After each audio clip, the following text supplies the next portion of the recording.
Sénégal àdduna wërngal képp seen émission sortie tey jile soxna Ndeye Fatou Ndiaye di ci dalal docteur Babacar Diop docteur Babacar Diop ku bëggoon a xam ci gàttal yaay kan ana lan ngay tontu. waaw docteur Babacar Diop moom benn ndaw la boo xamante ni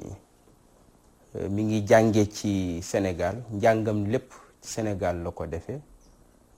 ginnaaw jàngam yàlla dimbali ko ba mu amee doctorat université Cheikh Anta Diop ñu recruter ko université Cheikh Anta Diop mu fay jàngale waaye di yëngu ci politique jiite parti bu ñuy tuddee FDS Force démocratique du Sénégal. dem naa ba am sama doctorat ci philosophie sama thèse maa ngi ko tàmbale woon ak ndem si yàlla photom nekk na le professeur Sémou Pathé Gueye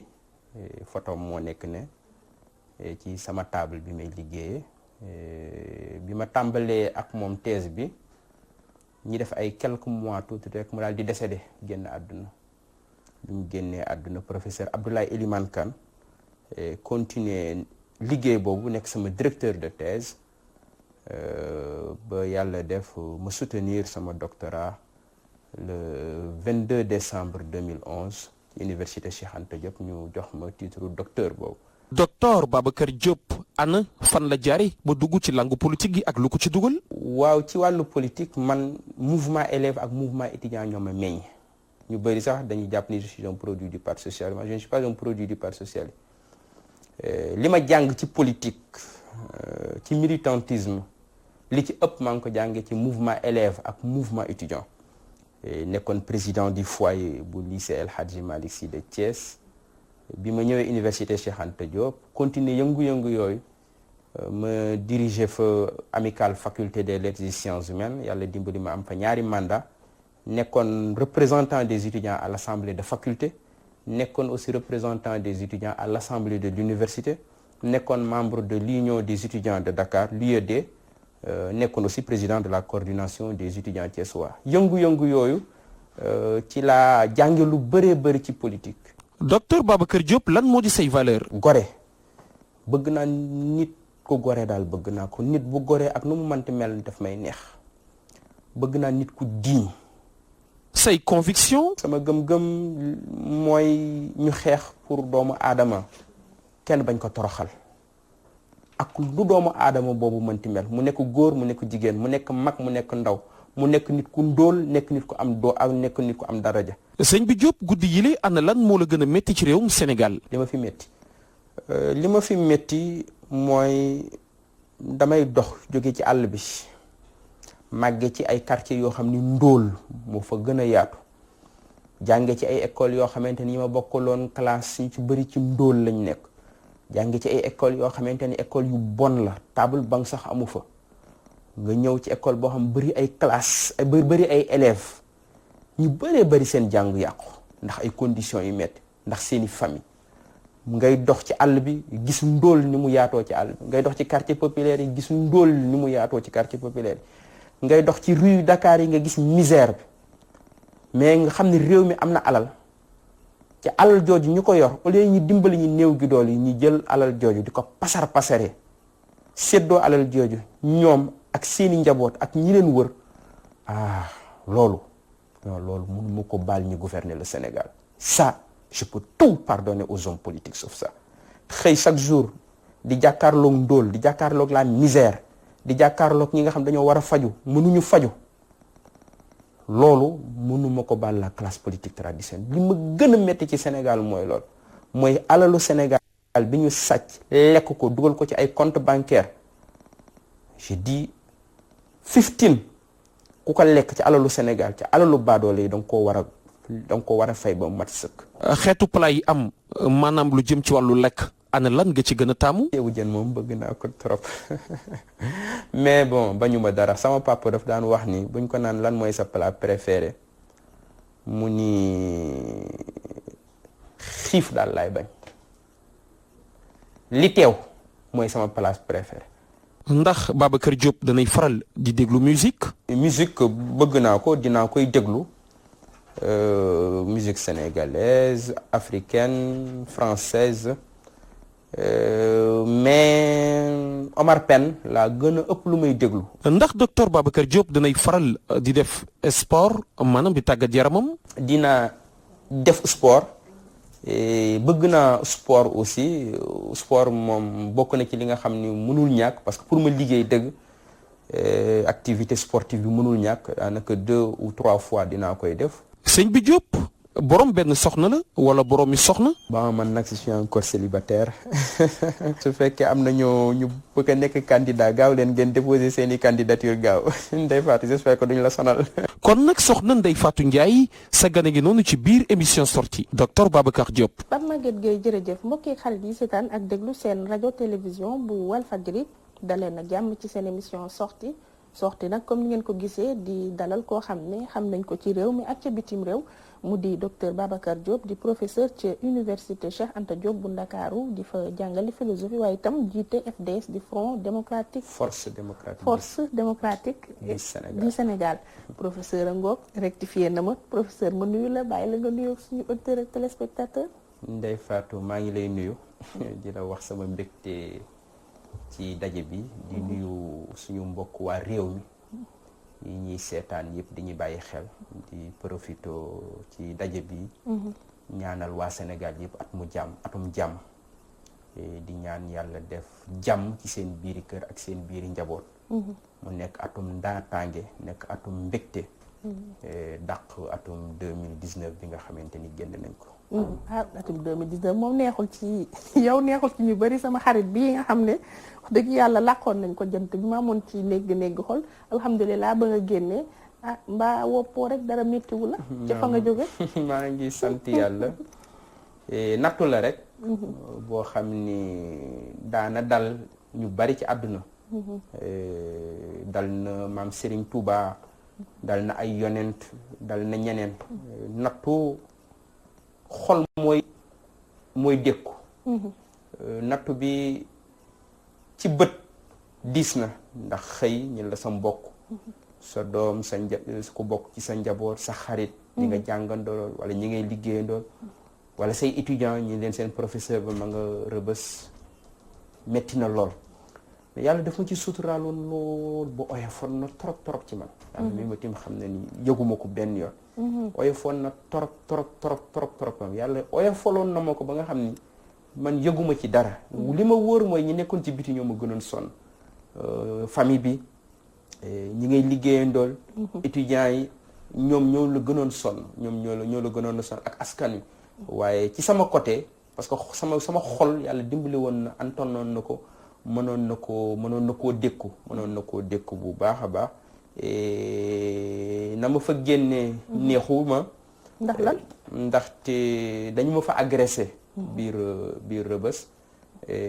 ci soo gisee may wax ci agression boobu waaw sama jëmm taxul may wax li tax ma ciy wax dëgg-dëgg mooy la fa xew am Rëbës am fa bis bu nekk dama ni loolu dafa war a jeex toroxal bi ñuy toroxal prisonniers yi nekk Rëbës xotti orma bi ñuy xotti orma doomu aadama suufeel bi ñuy suufeel doomu aadama biir Rëbës dafa war a jeex ci boppam moo tax may wax ci sama agression mais loolu ñen ñoo koy def foofu noonu geôlier ya fa ne garde pénitentiaire yi ne ci biir ñoo am doole boo xamante ni dafa ëpp dayo mais ñoom du ñoom ñoo yor seen sécurité yor seen kaaraange war leen sàmm aar leen iir leen waaw mais xam nga baadoo bu yoree pouvoir ci biir foo xam ne kenn mënul atte lu la neex def da ciy profito abus gis nga garde pénitentiaire yi ne ci biir dañuy jël ab prisonnier nga saaga ko ndey ca du ñu may fayu nga jël ab prisonnier nga woo ko ba mu ñëw nga mbéjaat saaga ko ndey ni ko waxoon naa la nangam boo ko defaatee dinaa nangam tànn wala nga kuntaaba wala nga ni ko kaay nga pompe mu pompe ba sonn nga def loo ko ay pompe kajji ko dugadaat ko ci biir xanaa loolu moom foofu école primaire la xanaa cravache am na fa ak tànn c'est pire que l'école primaire mais école primaire kiy dóor cravache lay dóoree mais ñoom bu ñuy dóor dañuy këdd donc dañuy saaga ay ndey dañuy mbéj te bu ñu lay mbéj amuloo droit sax nga def nii donc amuloo droit croiser bras voilà kanam daal nga leen di bàyyi voilà nga donc c'est des choses yoo xamante ne ca du fa dara chaque jour day am boo gisee ma ciy wax loolu laa bëgg mu jeex parce que prisonnier bi boo ko gisee ba tëj je pense que ni jaratul nga koy teg dara gis nga privation de liberté ku ko ñamul xamulu mooy lan nit nga xëy jël kàddinaare nga tëj ko 24 heures ëpp na sax ba pare nag ngay jël ko di ko teg violence boobu di saaga di dóor di mbéj di kuntaaba di jël ay nit den pompeloo loolu dafa war a jeex Rebeuss. mais loolu xanaa supérieur yi ñoom duñ ci xam dara. bañ a xam nañ lépp mais réagirul duñ def dara lépp lañ xam parce que la fay dem lépp ñoom xam nañ ko. xam nañ lépp mais Sénégal moo bindoo noo xamante ni mbir tant que kenn waxu ci et donc ñoom dañuy toog di seetaan mais ñoom ñoo la gën a xam li xew Rebeuss te violence bi du loolu rek. je pense que am na beneen forme violence boo xamante ni ma nga biir Rebeuss. mooy condition yi fa ne di ay conditions yoo xamante ni du condition yu doomu aadama war a dund. comme yan. gis nga Rebeuss. am na fa ay néeg yoo xamante ni plus de 200 nit lañ cay dugal benn toilette douche mooy ne ci biir buñ xëyee suba ba ngoon benn douche boobu la ñu bokk buñ soxlaa seen bopp douche boobu dañ koy rang suba ba ngoon. da ngay bind pour am ab ticket pour dem ci douche boobu. ticket ñaata la. non pour numéro. waa numéro ñaata lañ koy weccee ko comme ticket am na rek ci biir mais pour rang la ci biir mais ci biiru néeg bi laa la wax ci biir chambre waa léegi yow boo nekkee ci biir néeg bi par exemple nga am jaare nag nooy def da ngay jël ticket wala nooy def wala ngay defaru fi nga toog mi ngi noonu benn dañuy jël ticket bari na am na fa ay chambre yoo xamante ni waaw mais cas d'urgence bu amee nag bon mais am prisonniers yi condition bu doomu aadama yi nekk souvent dañuy adapté wu dinañ adapté wu parce que nit moom la yàlla bindee noo xamante situation bu mu xat-xat ñoom dinañ adapté wu lu seen condition bon parce que dañuy organiser wu lu seen condition bon mais li jaaduwul mooy nga jël lu ëpp 200 nit nga boole leen ci benn toilette 200 nit yoo xam ñenn ñi amuñu fu ñu tëdd ñenn ñi ci guddi gi yëpp dañuy toog ñenn ñi am na ci chambre yoo xam guddi gi yëpp nit ñi dañuy taxaw am na ci ay chambre yoo xamante ni nit ñi dinañ toog ay fan duñu sangu lan la robinet mooy coupé wala parce que condition yu bon yu ñu nekk ay conditions inhumaines yoo xamante dañuy nekk ci nit ñi xam nañ ko ay chambre la yoo xam ñoom ñoo ko désigné xam ko bu baax a baax nga lim ko ma xam ko ndax ñi nga xam ne ñoo yor privation de liberté mën a dem xool yooyu chambre ba seet nit ñi nan lañ fa toogee mooy observatoire boobu duñ mës a dugg Rebeuss ah Amnesty seen benn avocat maître Diallo fekk na ma Rebeuss ci samay avocat mu ni ma bind nañ état pour dugg biir Rebeuss visiter wax naa leen ni état Sénégal du leen mës a bàyyi ngeen dugg biir Rebeuss maa leen wax lool wala suñ leen di bàyyi ñuy dugg Rebeuss chambre 48 lañ leen di yóbbu benn chambre bu bees boo xam ni yéen sax waa Walf am ngeen image yooyu ngeen di dugal Pape Ndiaye xam na li may wax boobu mais lii Rebeuss les vrais secteurs duñ leen mës a bàyyi ngeen dugg fa duñ bàyyi journaliste dugg fa duñu bàyyi société civile dugg fa à ce niveau parce que la fa nekk kenn ñimewu ko wane. yéen secteur la pour nit ñi xam ko. secteur yëpp mën ko cibler aussi pour xool ko. dama ne lu weesu chambre 48 boobu. yeneen secteur ya fa nekk ñoom du ñu bàyyi caméra dugg ci biir du ñu bàyyi société civile dugg ci biir. li am chambre 1 ci biir ministre bi ñëw na fa visite pourquoi demul ci chambre yooyu. le ministre dem na fa visite à Rebeuss pourquoi demul ci chambre yooyu. ministre de la justice. oui pourquoi demu fa. est-ce que yàkkamti wu loolu. ban yàkkamti liñ bëgg a wane la ñuy wane chambre 48 boobu nga xam ne aménagé nañ ko pour caméra yi wan ko li am Rebeuss ça n'a rien à voir avec li ñuy wane li am Rebeuss kenn ñemewu ko wane bis bu ko état Sénégal wane woon daanu. li am Rebeuss. bu amoon ay caméra yu dugg biir Rebeuss ñi wan li xew Rebeuss ñi wan ko askan wi man maa la xamal ni bu ñuy suba état bi di daanu parce que loolu doomu aadama yi nekk ci réew mi di nelaw duñ ko supporter.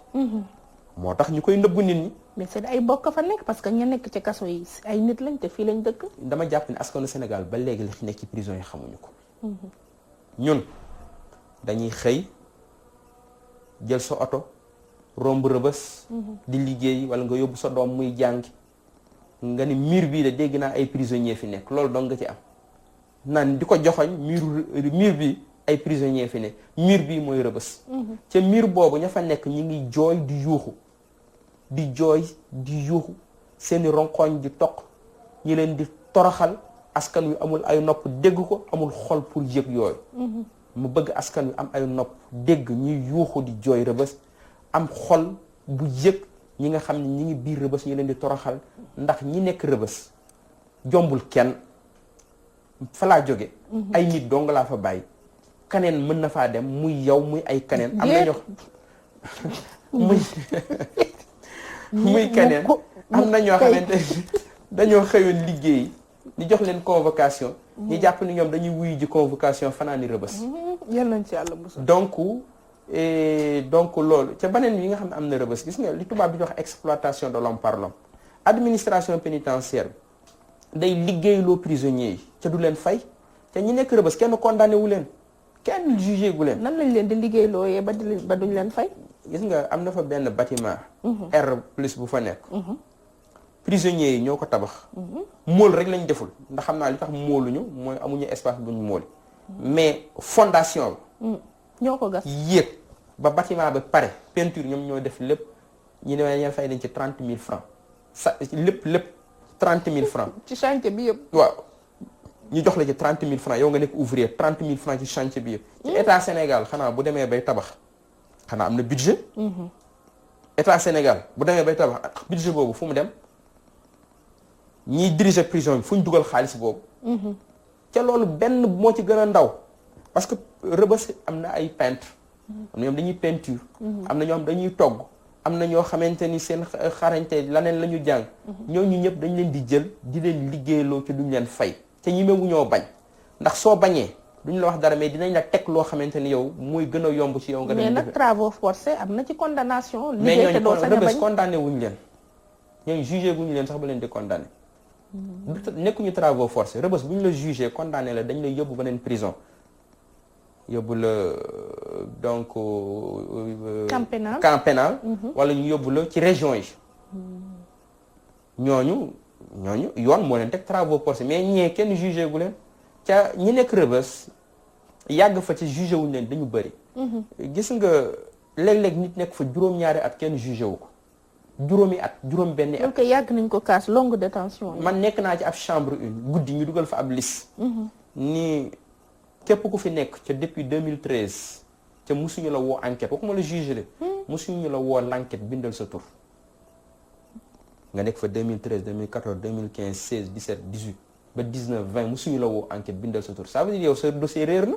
ndax bu dossier bi réeruloon ñoom war nañoo mën a ñëw génne la yóbbu la ni la kaay wuyu ci enquête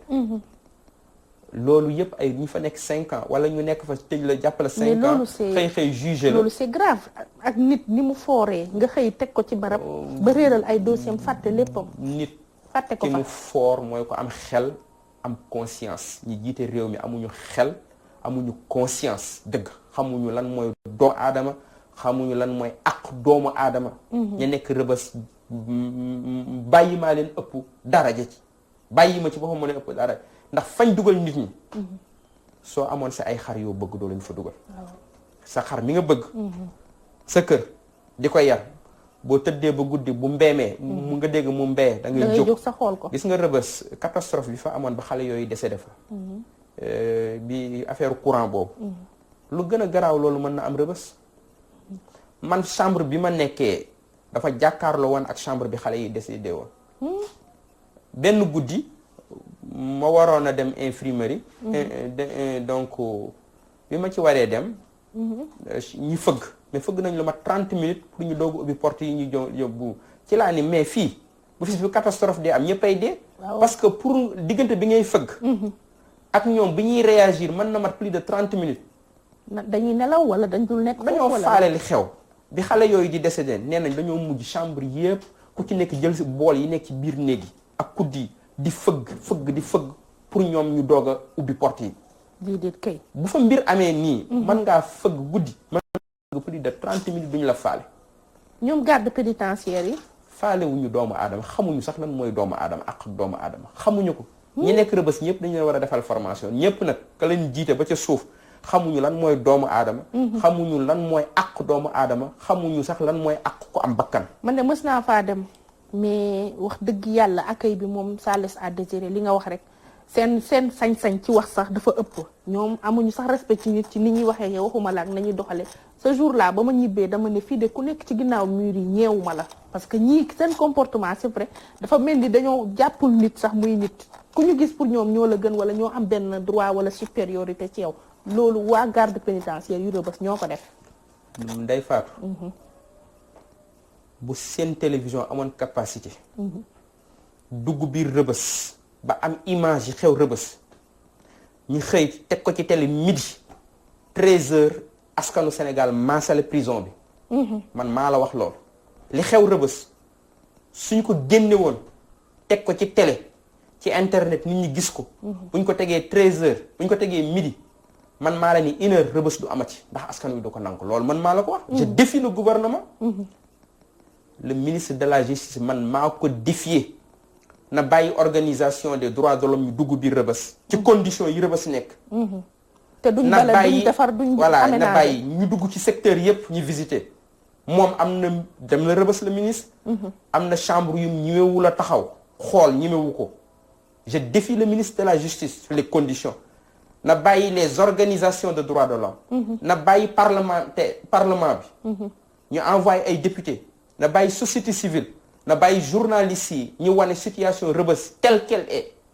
telle qu'elle est su image yi génnee midi 13h askanu Sénégal dina maasale prison boobu man maa la wax loolu waaye yow nga nekk ci boobu condition ak yooyu jafe-jafe nga dem fa di grève de la faim yow it Babacar loo bëggoon. non grève de la faim bi dama ko yóbbaale rëbës ñu ngi ko commencé commissariat central ndaxte dañ fa nekk ay retour de parquet yu dul jeex nekk commissariat vendredi ba mercredi xamuñu ci lu ñu nekk léttuñu baa ñu mu firiñu et loolu ci la ñu nekkoon ci grève de la faim boobu parce que nag am nañ ay droit je pense que mënoo jàpp nit xamul ci lu mu nekk vendredi samedi ba mercredi et bi may dem rëbës indaale naa grève de la faim boobu et grève de la faim boobu woy metti woon na ndax 8 jours yoo xamante ni lekkuloo metti na mais loolu lépp amul solo booy dund say conviction lépp lu mu laaj li nga gëm da nga am gëm-gëm boo ci nekkee lépp lu mu laaj donc ko koy jox ba mu mat sëkk nekk naa fa dund ko indil ma lekk guddi lekkal kenn du ko yëg fii ñi fi nekkoon doon grève de faim bu guddee dañ leen di jox ñu lekk c'est entre nous kenn du ko yëg kon am na ñuy nekk rëbës def grève de faim te buñ guddee dama leen ni ñoom maanaam dañuy mel ni ñu wooroon ndogu guddi ñoom li ñuy wax bu grève de faim bi méttee commencé tiit ñi fi nekkoon di grève de faim bu guddee dañ leen di lekk dañ leen di dugalal lekk yow it aussi mën nga def noonu nangam ak nangam je leur ai dit que ni man bu ma nekkee grève de faim dama am respect sama bopp am respect ci ñi nga xamante ni bàyyi naa leen ci biti bu may grève de faim damay grève de faim bis bu ma waree arrêté ma arrêté ñi xam ne arrêté naa waaye du ma nangu di làqatu di am lu may mus ak lu ma am en parlant d'arrestation na ñu ñëw ci condition yi ñu leen arrêté ak li ngeen def yow ak suñu naataanga boobu di Guy Marius Sagna suñu mbokk jafe-jafe boobu nga xam ne moom daw ci saala yaay ndeer moom di Guy Marius dem dox wutali palais ba te amu leen ci autorisation lu ngeen ci namoon président recevoir leen wala dugg dindi gazon yi ci palais bi wala lu leen taxoon a jël jour boobu en fait. Ousmane Sarr Fallou Galass Seck ak Guy Marius Sagna ay sénégalais yu mat a sargal la yu am fit yu bëgg seen réew jaral leen lu ne dama nekk ak ñoom commissariat central pendant 6 jours guddi gi yëpp ñuy waxtaan ci biir groupe bi ay étudiants nekk ci yoo xamante ni ñii 21 ans 22 ans ci laa xam ni Sénégal mi ngi ci yoon ndax xale yi jóg nañ xale yi yeewu nañ Sénégal mi ngi ci yoon xale yi ma nekkoon doon commissariat central musuma leen woon a gis musuma leen woon xam musuma daje ak ñoom sax université biir commissariat bi di waxtaan ak ñoom di seen conscience politique gis ñi leen li Sénégal sore ci seen dund ak seen xol di sacrifice yi nga xamante ne pare woon nañ pour def ko ci laa ni nag Sénégal mi ngi ci yoon kon na nit ñi gën a am yaakaar ci réew mi ndaxte xale yi jóg nañ xale yi yeewu nañ xale yi taxaw nañ donc li taxoon ñu marche constitution moo ñu ko may constitution moo ëpp doole arrêté préfectoral arrêté préfectoral du dara bu méngoowul ak yoon bu méngoowul ak constitution bi arrêté préfectoral boobu dañ ko war a xotti wala ñu taal ko sànni ko préfet ndaxte préfet am na lu ko ëpp doole préfet ki ko ëpp doole mooy constitution bi mooy charte réew mi préfet su méngoowul ak charte réew mi moom mooy jalgati yoon di jaay doole arrêté préfectoral boobu saa suñ ko joxeetee te méngoowul ak charte constitution bi nañ ko taal nañu ko déchirer parce que préfet ci boppam moom mooy indi trouble à l'ordre public manifestation boobu c'est très simple ñu ngi woon place de l'indépendance yoruñu pneu bu ñuy taal yoruñu almet yoruñu briquet yoruñu essence yoruñu dara yor suñuy loxo ak suñuy wax foofu bu problème amee force de l'ordre ni ñoo ko am bu fekkoon dañu faa jaayoon fitna dañu fa demoon di taal ay oto dañu fa demoon di sànni ay xeer bu boobaa ñu ni dañuy yee fitna. mais da ngeen a bëggoon a dugg kër buur. buur amul ci réew mi Sall. Macky Sall suñu ndaw dong la mën a ne ñun ñoo ko teg fi mu nekk dañu jàppoon ni askan wi dafa sonn askan wi nekk ci ndóol askan wi ñu teg ko loo xamante ni mi ngi jooy ñu jàppoon ni jooy yi askan wi di jooy ni courant bi de cher na ku daan fay 3000 ay étudiants nee nañ ma démb ñoom ay étudiants yi nga xam ne dañu loger côté yi ay Médina loger ci zone yi nga xamante ni ay Gueule Tapée ay simple étudiants daan fay 2500 3000 francs ñi xëy indil leen 12000 factures ñi daan fay 12000 ñi indil leen facture 25000 ñi daan fay 25000 ñi indil leen 60000 ñi daan fay 60000 ñi indil leen 125000 ñi daan indi 125 ñi indil leen ay 400 500000 francs askan woowu di jooy ñu jàpp ni président Macky Sall déggul jooy yooyu ñu ni de kon nañ yegg ba ci moom ni ko askan wi nga bàyyi ci biti askan wi la jàppale woon démb askan wi la taxaw woon démb bi nga jàmmaarloo ak président Ablaye Wade askan wi la gunge woon palais ba nga yëg si fii askan woowu de ñu ngi jooy sonn nañ loof nañ loolu lañ ko bëggoon message boobu mu jot ko moom comme doole la xam jaay doole la xam xamul laneen bi mu fi nekkee ba léegi jaay doole jël police dal ci ay nit toroxal ay nit dal ci Karim Wade dal ci Khalifa Sall dal ci Barthélémy Diaz dal ci ku yëngu Bamba Fall dal ci ku yëngu jaay doole yor police gendarmerie di toroxal doomu aadama yi ginnaaw loolu la xam moom aussi benn réponse la amoon réponse boobu moo doon jël ñi ubbi prison bi tëj leen fi mais am na beneen réponse ndax moom nee na amul beneen réew ci àdduna bu ñuy dox di jëm ci palais wala di jëm ci yenn point stratégique waaw loolu je pense que ni mënul nekk waxu Macky Sall ndax loolu waxu ñàkk xam-xam la ak ñàkk xam fi àdduna toll moo tax mënul nekk waxam je ne pense pas que moom moo ko wax kon xanaa suivre ko 31 décembre non suivre naa ko mais dama jàpp ni du waxu Macky Sall ci boppam mënul nekk waxam mënul nekk waxam jéy naa daabo madame ba tegal ko ku ne am nga droit marche waaye si ban réew nga gis ci àdduna bi nit ñi di marche jëmale ci palais de la République. Mauritanie gii nit ñi def nañ manifestation dem palais ñibbiwaat États-Unis moo ëpp problème de sécurité Macky Sall foofu président États-Unis moo ëpp problème de sécurité buntu Maison Blanche nit ñi dañ fay manifester ñibbiwaat seen kër donc moo tax ma jàpp ni moom mënul wax loolu et palais bi nit ñi ña ngi fay manifester bis bu ne ñaar moo am bu fekkee da nga am mbégte wala ngay def ñoom lu leen neex nga manifester keroog bi Lions yi di ñëw nit ñi manifester wuñ ba dugg ci biir palais bi la loi elle est générale elle est universelle impersonnelle loi bi est-ce que dafa wax bu dee mbégte mën ngeen yegg si bu dul mbégte bu leen yegg si ça veut dire bu nit ñi kontaanee di manifester mën nañoo dem ba buntu palais président génn dalal leen bu fekkee waa APR ñoo am lu leen metti parce que ñoom de dañoo far ak rakku président de la République ñoom dañoo bokk ci kër kumba am nday nekk ay doomi ndeyu kumba am nday déet bu ko wax nee na loolu léeb la bu fekkee ñoom am ndey kumba amul ndey président Macky nee na léeb la donc bu fekkee ñoom APR lañ bokk dëkk Géejawaay mën nañoo jël seeni car ñëw ba ca buntu palais ba ñaxtu dara du leen fekk ñu ñibbi bu fekkee ay étudiants APR lañ mën nañoo manifester ca dara du leen ci fekk bu fekkee nag ay sénégalais la yu mel ni Babacar Diop ñoom Guy Marius Sagna ak ñoom bu ñu manifester nañ leen toroxal réew mënul doxee ci noonu président Macky Sall il faut mu xam ko réew mi ñun ñëpp ñoo ko bokk ñun ñëpp ñoo yem àq ñun ñëpp ñoo yem ci yoon ñun ñëpp ñoo yem ci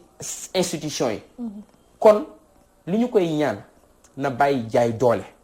na bàyyi toroxal gi muy toroxal opposants yi na bàyyi toroxal gi muy toroxal ñi nga xam ne ay manifestants la wala muy toroxal ñi nga xam ne ànduñu ak moom rek li mu teg Khalifa Sall fu mu ko teg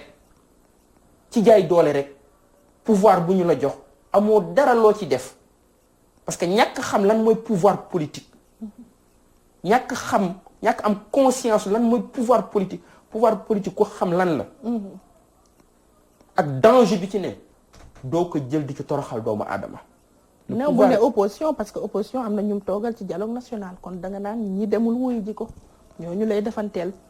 mais du ñëpp pour le moment fi mu ne nii moom seen politique rawatina kujje gi moom xaaj na ñaar opposition compromission bi ak opposition radicale bi te Ousmane Sonko rek lañu gis côté boobu ak yow xanaa ak ñoom Guy Marius Sagna ak ñoom seen activiste yi. non d'accord nga ci loolu. non opposition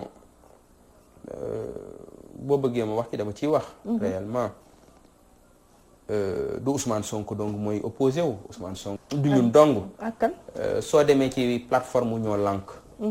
la fa ne ci ay organisation ëpp na une trentaine. il faut ngeen bàyyi Sénégal di ko yamale ci ay benn nit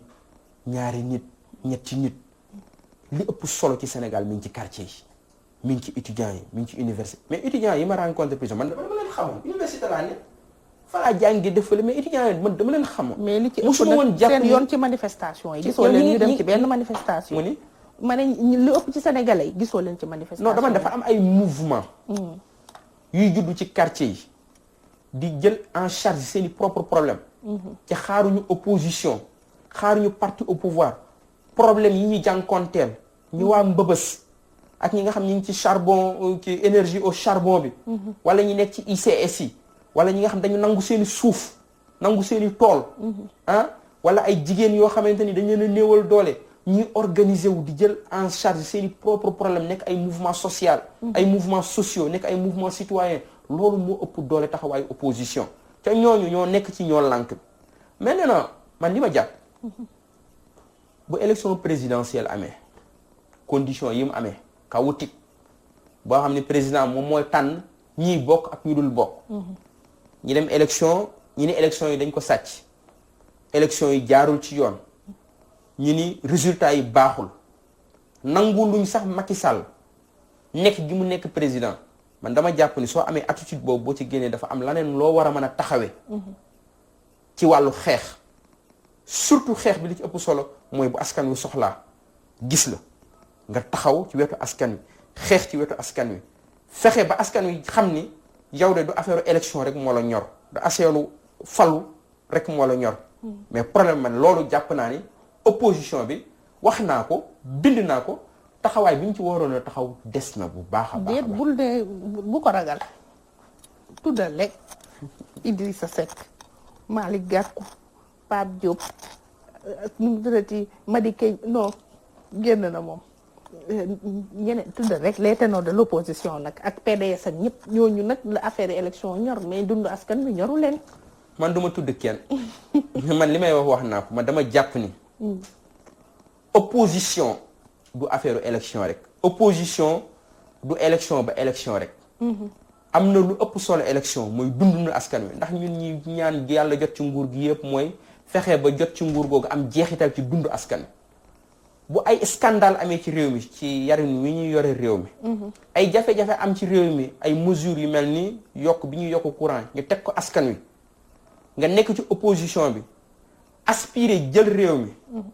aspirer changer réew mi man jàpp naa ni da nga war a nekk ci askan wi li askan wi nekk ñor la nga dundandoo ko ak askan wi pour bu ëllëgee boo jotee ci réew mi askan woowu mën a am jaakaar ci ni yow bis boo jotee ci pouvoir bi di nga changer loolu aw ma ci lu ma ciy ragal waaw mais loolu wàllu dama ko yokkute bind dama ko courant wax bi maintenant du ma ko jël may personnaliser débat parce que ñoom aussi ay parti politique lañ yor ni may yore sama te dañoo am organisation ay jeunes yu féroce comme yow Oh, xam nga ni nag am nañ nag jeunesse bu man- féroce ragal moom xam nga ni xaw ma ko ci ay relation yu baax laa am ak ñoom et relation mag ak rak Idrissa Seck suma mag la suma grand la mais ñu ñëw ci yokkute courant bi donc président Macky da koo minimiser nee na ay téeméer ak nangam ñaar téeméer ak nangam loolu la ñu yokk ci njëg yi waaw loolu lépp pour man ñàkk xam-xam la ak ñàkk xam fi réew mi toll président wax na lu mel noonu directeur général de la Sénélec wax na pour man ñàkk a wekk askan wi la ñàkk a xam tolluwaayu askan wi la ñàkk a wekk waa réew mi la ndax ñoom bu ñu xamoon ni réew mi suñu Sénégal gii 48% ñaari sénégalais yoo jël benn bi ci pauvreté lañ nekk ci ndóol lañ nekk bu ñu xamoon loolu kàddu yooyu danañ ko jombale seen bopp ndaxte jamono bii may wax yow soo manee am na ñu mënul soo amee am na ñu mënul bu fekkee jël ngeen alalu réew mi ngeen pasaree ko ngeen def ci lu leen neex ba yéen seen famille ci boppam enrichir nañ leen ñi leen wër gorayaak ñëpp jël nañ alalu réew mi ñu jox ko ñooñu mënatuñoo gëm ni am na ñu nekk ci ndóol parce que gisatuñu tëx nañu gumba nañu luu nañu xamatuñu gisatuñu mais bu ubbi woon seeni bët wala guddi jot ñu bàyyi seen oto yooyu ak seeni garde corps dugg ci biir askan wi dinañ xam ne am na ñoo xamante ni bu ñu xëyee lu ñu jënd mburu sax tënn leen bu ñu xëyee lu ñu joxee ndékki seen doom pour mu jàngi sax tënn leen am na ci ñoo xamante ni bu école tijjee kaye bu ñu jëndal seen doom sax tënn leen am na ci askan wi ñoo xamante ni ñi ngi feebar war a dem l'hôpital ñimewuñu dem hôpital ndax waxuma la ordonnance ba mais ticket ba sax mënuñu ko kon président Macky Sall dafa xam donc bu xamoon ni ñaari sénégalais yoo jël benn bi mi ngi ci ndóol kon ñoom duñu wax lool ca gis nga mbirum courant bu yokkoo lépp ay yokk lépp ay yokk parce que courant leerlu lépp li ñuy def ci courant lañ koy defe développement mënul am sans courant kon courant boobu dañ ko war a saytu ba askan wi yépp mën ci jot waare yi ñu oyofal ko askan wi ba askan wi ci boppam man koo fay man ko supporter ndax bu courant yokkoo transport dafay yokk essence dafay yokk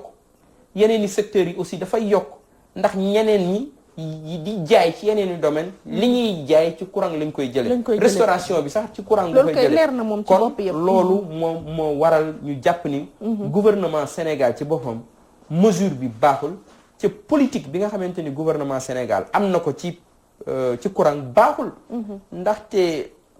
gis nga courant pétrole courant bu ñuy jëlee ci pétrole ak gaz ci àdduna day commencé xeewi énergie renouvelable fa la ñëpp daw jëm te ñun li ñu am mënoon nañu may courant bu doy boo xamante ni duñ ci sonne niñ ci sonne ca dina mën a oyof ci askan wi ndaxte ñun am nañ ngelaw ba mu doy ngelaw fi mu toll nii dañ ciy jëlee courant am nañ soleil ba mu doy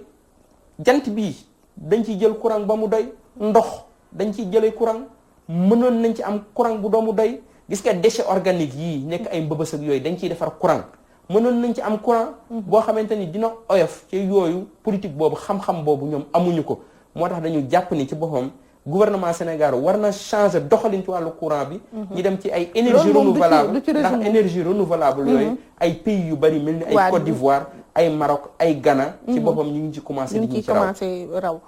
ñu jeexale Rebeuss ak sa plainte bi Babacar docteur professeur yow boo defee plainte administration pénitentiaire am nga yaakaar ne loolu dana am suivi waaw li ma war a def dinaa ko def ndaxte bala ay nit agresseur nekk ay agresseur ñoo xamante ni ñoo gën a nekk saay-saay ñi nekk ci mbedd yi di agressé ñoo gën a nekk ay saay-saay ñi nekk ci mbedd yi di agressé agresseur yooyu addu kalpe nga xam leen jaxran xam seeni tur nooy def agresseur yooyu da ngeen di bàyyi ñu continuer di dund ci askan wi di agressé ñeneen saay-saay yooyu di def ak caay-caay ñeneen di ko teg ñeneen ca ñeneen mënuñu ko jooy saay-saay yooyu dañ leen a war a teg yoon moo tax saay-saay yooyu ma porté leen plainte jàpp ni yoon dina def liggéeyam def nañu plainte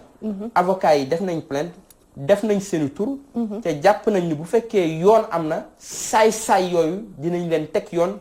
teg leen li ñu leen war a teg buñ defee lanee nit li ma ci appal solo mooy man bu man maa tax may wax xam nga lu tax ma am li tax ma def plainte bi dëgg-dëgg dama bëgg conditions yi nekk Rebeuss jeex saay-saay yi nekk Rebeuss di agresser prisonniers yi di toroxal prisonniers yi saay-saay yooyu laa bëgg ñu génn leen ci administration pénitentiaire bi ba ñi nga xamante ni ñoo nekk administration pénitentiaire ñi xam ni ñi nekk ci prison yi ay doomu aadama lañ comme yow ak man ba lii ak doomu aadama ñu teg leen ko donc ca am naa ci yaakaar xeex boobu day continuer au-delà de la plainte mobilisation bi war a am au niveau de la société conscientisation bi war a am ci biir société bi ba li nekk ci prison yi jeex loolu daal di jeex waaw ñu jeexal ci loolu nag ñëw nag ci wàllu ñoo lànk ñoo bañ gis nañ début bi ñu mel ni yow ak Guy Marius Sagna ñoo porté woon combat bi moom it ba tey ñu ngi koy soutenir ca fa mu nekk ndax la ko fa taaj moom pour intérêt ñëpp la mu doon xeex moo yéen a ko bokkoon muy wàllu courant kon na xam ni ñu ngi koy soutenir bu baax fa mu nekk mais yéen xam ngeen ne mënu leen mobiliser seen doole du bëri moo tax gis naa ngeen daw wutali politique yi dem ngeen ci parti yi yéen wuti mbooloo kon ça veut dire que sans politique yi affaire bi du dem. man musuma gëm séparer ñii ci ay parti lañ nekk ñii société civile lañ ñun ñëpp ay sénégalais lañ ñun ñëpp réew mi moo ñu ñor. am na ñu def option nekk ci parti politique am na ñu def yeneeni option histoire dafay am fu muy toll foo xamante ni nit ñi même bu ñu d'accordul dañ ko war a teg suuf ci li ñu d'accordul ànd ci li ñu war a d'accord. li ñu war a d'accord mooy réew mi yoon wi mu jël baaxul li ñu teg askan wi antanu ko kon waa société civile ñoom dong mënuñu xeex bi ndax ñoom dong duñu waa Sénégal. mais ñan ñooy waa société civile ba ñuy jàpp ni ñoom ñoo ëpp légitimité wa homme politique. ñan ñooy waa société civile ba ñuy jàpp ni ñoom ñoo ëpp crédibilité homme politique. politique jaxasoo na Sénégal mais am na ay politiciens yoo xam ne kenn mënu leen a jënd am na ay politiciens yoo xamante ni bokk gënañu réew mi. moo xam fu ñu mënti bokk ñooñu société civile bi. ñoo lànk ni mu def noonu la ndax xeex bi bu fekkee dañ ko bëgg a réussir ñépp ci war a sóobu ñépp ci war a dugg da gis nga man problème pétrole bi li ma ci metti musuma gis histoire du Sénégal problème bu yomb réglé nii mais askan wi gisu ko problème bu yomba réglé. ban problème bu pétrole. problème mu courant bi. électricité ak yomba réglé. tey jii bu fekkoon famille bu ne nee na kenn jóge ci famille bi dem ca manifestation ba place ba fees del Macky Sall reculé mais nit ñi Sénégal dëkk bu xaw a jafe la mais dañuy continuer liggéey. kon man jàpp naa ni ñoo lànk ni ñu def dem seeti homme politique yi. seeti yenn personnalité yi nga xamante ne du wuti wàllu foofu noonu. mais wuti wàllu pour lan. ñoo lànk ndax ñàkk mbooloo. mais wuti wàllu. bu fekkoon seen bopp lañ nekk. di xëy ci seen bopp di wut ku leen sauver. yow lañ koy defal yow miy def émission bi man lañ koy defal. askan wi lañ koy defal askan wi ci nekk ndóol. ñoom kay bu amee ku ñuy wallu askan wi la ñuy wallu ñoom dañ leen a war a massa coona war leen a sant war leen a gërëm ñoom li ñuy def mooy seen liggéey nekk puso seeti président Ablaye Wade. nekk puso seeti Idrissa Seck seeti front opposition bi wax leen ni leen lii mooy xeex bi dialogue bi amul benn njëriñ lii askan wi nekk ñu teggi ko moo ëpp solo dialogue boo xamante ni bañ ko ubbeeg léegi ëpp na juróom-ñetti weer. booba ak léegi kenn mënuñu ci wax loo xamante ni xew na fa. donc loolu ñoo lànk di def maa ngi leen ci encouragé. te jàpp naa ni mooy li ñu war a def mooy yoon wu baax wi ndax laneen lu ñu deful dañuy jéem a taqale ak politiciens yi jéem leen a taqale ak parti yi ca combat yi am Sénégal yépp ca ndam jóge ca waa société civile ak parti politique yi ñoo ko bokk. bi fi Ablaye Wade nekkee di def la mu doon def ba assises nationales yi di am mais assises nationales yi ña yoroon doole yi xam-xam ba liggéey ba dëgg. tënk ko liggéey ji nekku ñu woon ci ay parti politique ba ñu fa jógee ñu dem ci élection 2009 élection 2009 yooyu nga xamante ni ci la opposition bi gagné localité yu bari liggéey ba ñi ci bëri société civile lañ ne 23 juin ñoom Alioune Tine ak ñeneen ak ñeneen waa société civile ba société civile boobu dañ ko bokkoon ak opposition bi mais la daan am démb baax mais pourquoi tey ñu bëgg ko seppi ni baaxatul la amoon démb baax waaye ña ko doon def bokk ñoo tey ñi nga xam ne ñoo koy mëne même personne ñoo leen gën a xarañ déedéet ñoo leen gënoon a takk Y'en a marre mi ngi fi ba léegi mouvement 23 juin moom li mu am ci ndam yéen amagu leen ko depuis ba fi président Macky toogee ba tey waaw doxali ni am na ay jafe-jafe opposition am na ay jafe-jafe mais loolu tee ñu toqi baa ñu tay dañuy continuer di liggéey te yéen dernière manifestation bi ñoo lànk wane boobu maa ngi prison mais gis naa image yi yéen yi journalistes yi yéen a ko waxal ne askan wi commencé nay génn kon liggéey boobu lañ war a continuer gis nga boo nekkee militant di liggéey ngir sa askan doo toqi doo tay doo toqi doo tay ca doo def ngir nit ñi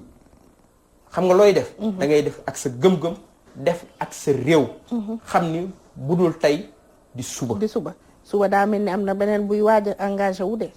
muy mandat président da koy bañ mais comme ñun bokkuñu APR dañ ci wax ndax bokkuñu APR dàqum parti duñu fekk décret bu ñuy dàq yoruñu responsabilité réew mi mais nii noo bi noo ko gisee du ma ne damay bokk du ma ne dinaa bokk xam nga débat boobu li ma ci metti ñu mën a dox ba suñu réew benn nit mën a taxaw naan su ma neexee ma bokk su ma neexul du ma bokk pendant tout ce temps où est la constitution ndax benn nit moom mooy décider ndax man dinaa bokk ndax du ma bokk ñi fàtte askan wi fàtte charte yu askan wi bindoon fàtte doxalin wi ñu doxale noonu fàtte suñu histoire lépp dem ba benn nit ci coobareem ci ay pexey boppam mën a jàkkaarloog askan wi naa leen su bu dee tey ma ni nii bu ëllëgeem loolu dafa ne ñàkk a su ma wekk nee damay dem kenn du liggéey su non man loolu non ñàkk a dee ne wekk damay toog marché yi bu commencé Macky Sall moom mooy wax moom day toog wala du toog charte réew mi moom mooy wax askan wi moom mooy wax réew mi mënta dox ci coobare Macky Sall mënta dox ci bakkanu Macky Sall mënta dox ci ay yéeneem mënta dox ci bëgg-bëggam am réew day dox ci ay charte ci ay charte loolu laa dul nangu ça veut dire benn nit mën a taxaw jàkkaarloog askan wi naa leen su ma neexee ma ni wii su ma neexul ma di naa ñi fàtte askan wi suufeel askan wi ñàkk a wekk askan wi ñàkk a wekk suñu constitution bi nga xam ne rëdd nañ ko bind na ko nit ñi dem voté ko journalistes yi tombé ci débat boobu ñuy def discussion bu ko neexee bu ko naqariwul réew mi doxul ci bu neexee ak Macky Sall ak bu ko naqaree réew mi ci ay charte lay dox loolu nañ ko fàttali journalistes yi fàttali ko askan yi fàttali ko Macky Sall su ko xamul woon ñi xamal ko ko su ko yëgul woon ñi yëgal ko ko su ko fàtte woon ñi fàttali ko ko réew mi doxul ci ay bëgg-bëggam ci ay sentiment wam ci coobareem ci bakkanam réew mi ci ay charte yow mën ngaa toog ne réew mi doxul ci ay bëgg-bëggam rawatina ci wàllu politique ak élection te saa yu ko neexee ñu dakk élection yi moom mooy la seule personne bi nga xam ne xam na kañ la ñuy def local kañ la ñuy def législative ak présidentielle. mais looloo war a jeex ci réew mi looloo war a suñu dang-dang yëpp dang-dang ji ñu nekk yëpp lu ko waral parce que réew dafa war a dox ci ay charte dañoo war a xam élection kañ la élection yi am fii juróom fukki at États-Unis xam nañ ko France xam nañ ko pourquoi tubaab yi war ñu gën a bëgg lu baax mais pourquoi ñun ñu bañ suñu bopp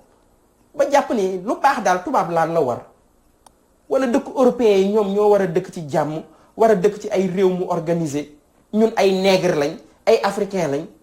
on peut se permettre xeexoon Abdou Diouf Ablaye Wade ñëw lañ doon xeex Abdou Diouf ñu koy xeex Ablaye Wade dem lañ doon xeex Ablaye Wade ñu koy xeex Macky Sall lu matul fukki at ci ginnaaw ay nit dee obélisque Mamadou Diop dee obélisque ñu mën a fàtte lépp effacer lépp continuer nekk parce que ñun ay af pourquoi ñun ñu mën a bañee suñu bopp noonu non Macky Sall moomul réew mi dañ koo dénk suñu réew nit nag boo goree lañ la dénk war ngaa góor-góorlu ba ñu la ko dénkoon nañ la ko dénke woon nga dollee leen ko noonu boo ca mënta yokk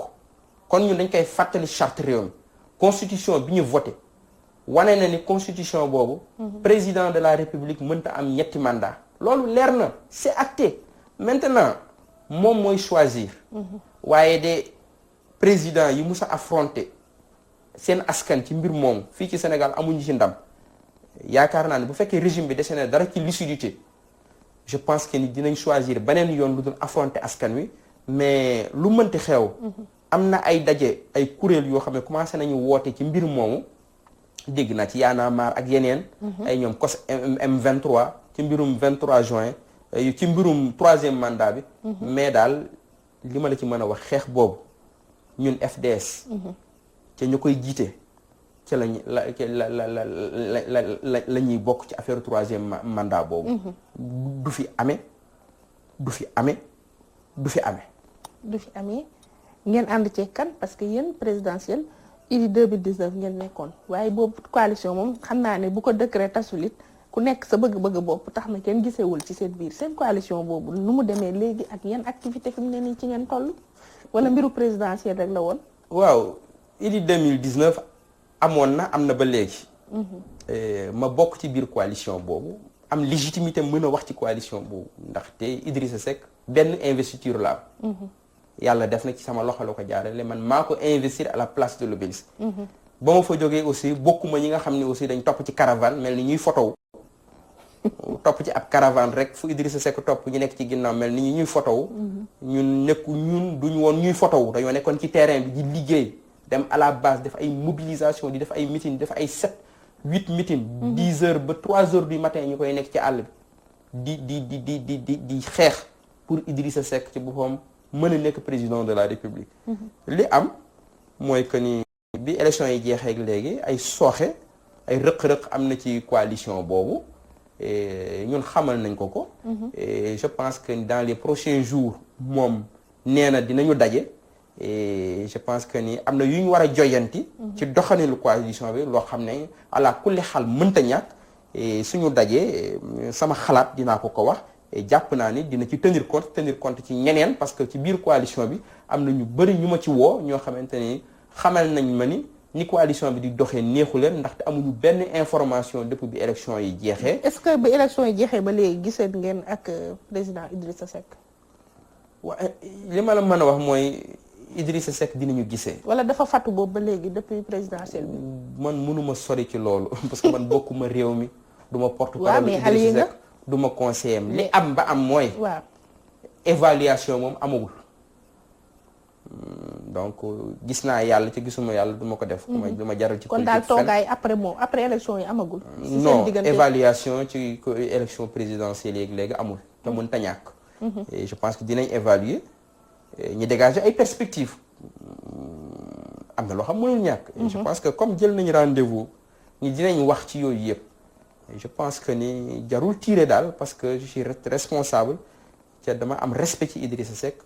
mu nekk nit koo xamante ne am na respect ci ñun FDS. am na respect ci man parce que bul fàtte ni bi mu tànn mandataire national. ñu ko représenté FDS la tànnoon. et kooku ñun jox nañu cër respecté nañ ko ñu respecté ko muy suñu mag nekk nit koo xamante ni aussi politique doy na waar mais nit ko am kàddu la. nit ko am kàddu la lu coow chaque jour la ñuy d'accord ak moom mais politiciens yu bëri man. liggéey naa ak ñoom mais bi ñu la jàppee nga am ay jafe-jafe est-ce que moom ñëw na seet si la Rebeuss ak lu mu gàtt gàtt. non loolu amul solo. te mu ngi ci réew mi. li am solo mooy waa réew mi ay militants réew mi. et donc ñëw nañ Rebeuss ay sénégalais am na lu ëpp solo Idrissa Seck am na lu ëpp solo waa réew mi am na mooy askanu Sénégal ñooñu mobiliser wu ñooñu seet si la. je pense que ni ay détails la loolu li am solo ba am solo war nañoo wax fan yi parce que c'est très malhonnête de ma part ma yamale ko ci Idriss Seck ay mbokk Idriss Seck ñëw nañ ay jege ñaari Idriss Seck si ma prison c'est très malhonnête maanaam Idriss Seck non assistante personnelle Idrissa Seck ñëw na Rebeuss sonn fa ak ñeneen def fa ay teraanga dimbali ay nit donc je pense ce serait très malhonnête de ma part je serais pas honnête de ma part ma bëgg a yamale ci Idrissa Seck ñëw Rebeuss ak ñàkk ñëw ren la mën a changer sama destin sort est-ce que bu ñëwoon damay tax ma génn Rebeuss ah je sais que ni marque d'affection ak yéeg-yéeg la rek non man xam naa ni affection boobu am na donc wax nañ je préfère que ni xaar yéen journalistes yi bis bu ñu toogee ba daje boobu am ba ñu waxtaan li ñuy wax bu ngeen ma ci laajee incha allah dinaa ci tontu. waaw ma laaj la sa digganteeg Khalifa Ababacar Sall ndax yow newoon nga parti socialiste bokk si ñi njëkk a jóg ne parti socialiste dafa war a am candidat ma jàpp ne sax ñiy parrainé wala ñi nga xam ne ñoo fital Khalifa ba mu war a mën a laaj yow ci nga bokk sa digganteeg moom lan la. man parti socialiste jógee naa fa.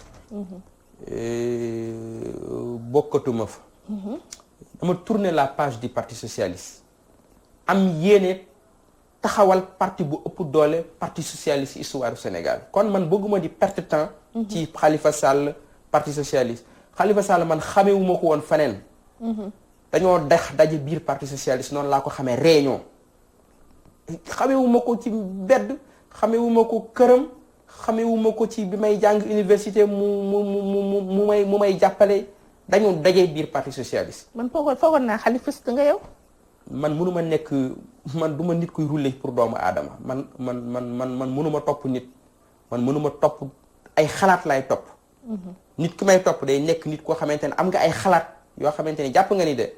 bi ñu amee indépendance ba léegi ni réew mi di doxee de baaxul réew mi war na changer doxalin jàpp nga ni yow mbubb mi Sénégal sol depuis indépendance mbubb ma bu tilim na taq na war nañ koo summi ñi ñëwalaat ko kon mënuma nekk xalifis man Khalifa Sall moo ma fekk ci sama combat bi ñuy alternance amee ñun bokk nañ PS yi jëkk a wax ni PS dafa war a génn ci gouvernement bi boo fàttali ko man maa defoon pétition ni gouvernement bi PS dafa war a démissionner ñu démissionner parti bi taxawal projet bu PS ñu tànn mbër mu ñu mën a représenter élection yi jamono bi may wax loolu Khalifa Sall d'accord ci woon jamono bi may wax loolu Khalifa Sall waxagul te ñoom Khalifa Sall dañ leen a dàq man kenn dàquma man dama démissionner bokkuma trajectoire ak Khalifa Sall bokkuñu passé bokkuñu histoire. Je pense que cette histoire là du PS man est derrière moi franchement PS